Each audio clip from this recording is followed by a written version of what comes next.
Hello everyone, welcome to cook with Janu. కడుపు నిండా తినగానే మంచి స్వీట్ తినాలని చాలామందికి ఉంటుంది కదా. అలాంటి టైంలో ఈ స్వీట్ ట్రై చేయండి. కమ్మగా, సూపర్ టేస్టీగా, ఈజీ అండ్ క్విక్గా అయిపోతుంది. బ్రెడ్తో సూపర్ అంటే సూపర్ టేస్టీగా ఉంటుందన్నమాట.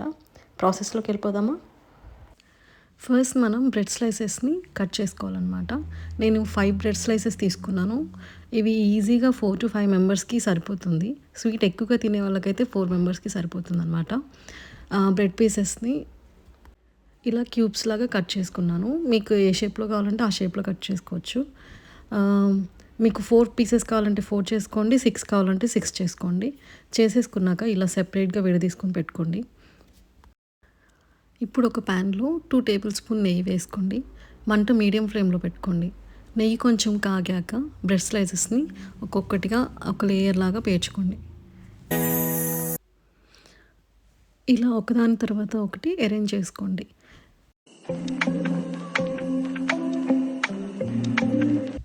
ఇలా ఒక సైడ్ ఫ్రై అయినాయో లేదో చూసుకొని, ఒకవేళ ఫ్రై అయితే ఇంకో సైడ్ టర్న్ చేసుకోండి. మీకు నెయ్యి తక్కువగా అనిపిస్తే ఒక స్పూన్, హాఫ్ స్పూన్ అలా పైన వేసుకోండి, పర్వాలేదు. ఎంత ఎక్కువ నెయ్యి ఉంటే అంత బాగుంటుందన్నమాట. సో ఈ విధంగా ఫ్రై అయిపోయినాక 2 సైడ్స్ సపరేట్గా ప్లేట్లోకి తీసేసుకోండి. ఇప్పుడు మళ్ళీ దీంట్లోనే ఇంకొక టేబుల్ స్పూన్ నెయ్యి వేసి మళ్ళీ మిగతా బ్రెడ్ స్లైసెస్ ఉంటాయి కదా, అవన్నీ వేసేసుకోండి. సేమ్ ఇందాక ప్రాసెస్లోనే చేసుకొని ఫ్రై అయ్యాక తీసేసుకోండి. హాఫ్ లీటర్ పాలని వేడి చేసుకోండి. మంట మీడియం ఫ్లేమ్లో పెట్టుకోండి.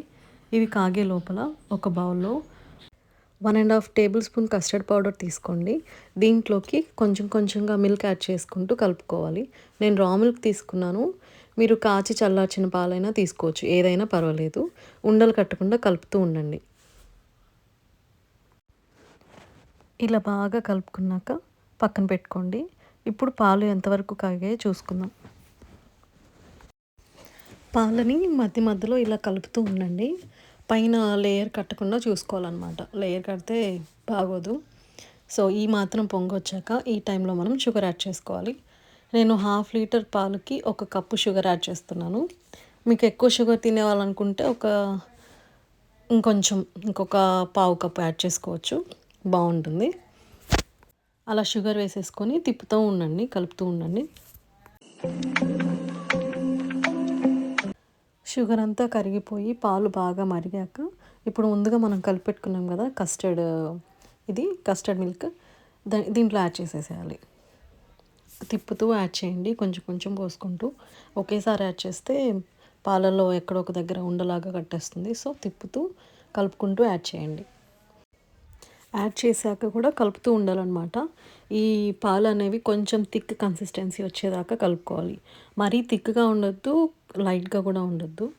ఈ స్టేజ్లో మనం కొంచెం ఇలాచీ పౌడర్ వేసుకుందాం. ఇప్పుడు వేసుకొని ఒకసారి కలుపుకోండి, అలాగే తిప్పుతూ ఉండండి.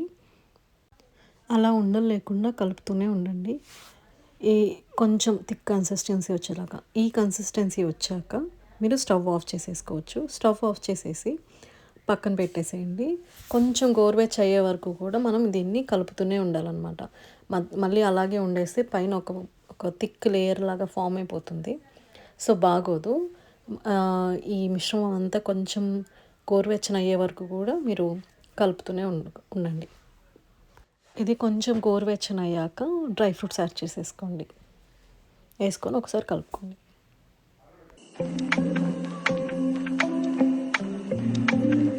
ఇప్పుడు ఒక బౌల్ తీసుకోండి. ఆ బౌల్లోకి మనం ముందుగా ఫ్రై చేసుకున్నాం కదా, ఆ బ్రెడ్ పీసెస్ అన్నీ ఒక్కొక్కటిగా పేర్చుకోండి. ఇలాగా ఒకదాని మీద ఒకటి కాకుండా ఒక్కొక్కటి 1 by 1 యాడ్ చేసుకోండి.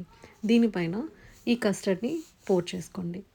మొత్తం ఈ బ్రెడ్ స్లైసెస్ అంతా మునిగే వరకు వేసేసుకోండి.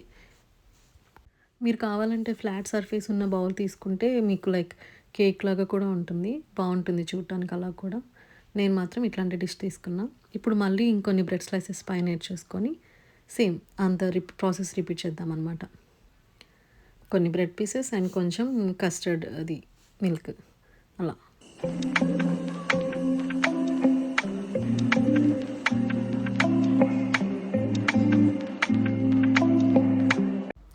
పైనుంచి డ్రై ఫ్రూట్స్తో గార్నిష్ చేసుకొని ఫైనల్ టచ్ ఇచ్చేయండి.